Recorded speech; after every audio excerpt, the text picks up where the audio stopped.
අප මෙවර ගවේෂණයට තේමාව කරගත්තේ දළදා උරුමය හා සමැදි යටගියාවක උරුම අරුමැසිය ගැන.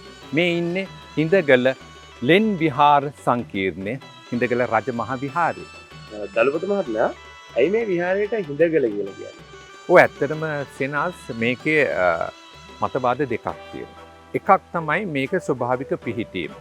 ඉඳගත්ත වගේ කියන අදහස නිසා හිඳ ගල වුණා.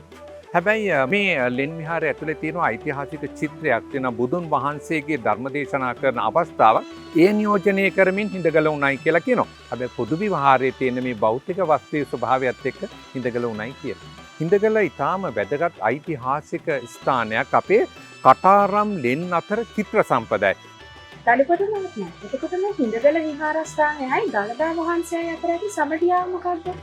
තරුශ්‍රී දළදා වහන්සේ නුවර රැකවල් කරගෙනනේ ආරක්ෂා කරගත්තේ.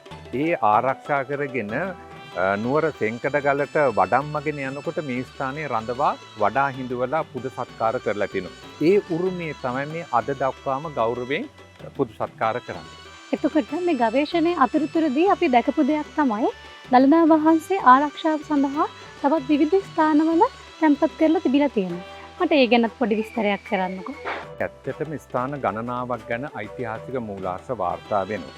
බඹරගල, මැදමහනුවර, කිතුල්පේ, දොරවක මේ වගේ නම් ගණනාවක් කියවන අතර පුසුල් පිටියත් විශේෂ වෙනවා. ඒ වගේම තමයි හිඳගලත් සඳහන් වෙනවා. හැබැයි තවත් වැදගත් ස්ථාන තියෙනවා. මොකද මේ ගැටුම් නිරන්තරයෙන් සිද්ධ වුණා. දළදා වහන්සේ කියන්නේ ස්වාධිපත්‍යයේ බලය සංකේත. ඒක ආරක්ෂා කරගන්න ඕනේ රට පවත්වාගෙන යන්න ප්‍රජාවගේ ඉල්ලීම සහ කැමැත්ත. ඒ නිසාම තමයි දෙල්ගමු රජමහා විහාරයේ කාලයක් රඳවා තබනවනි කුරහංගලේ කවුරුත් දන්නේ. කුරහංගලේ දළදා වහන්සේ ආරක්ෂා කරයි කියලා.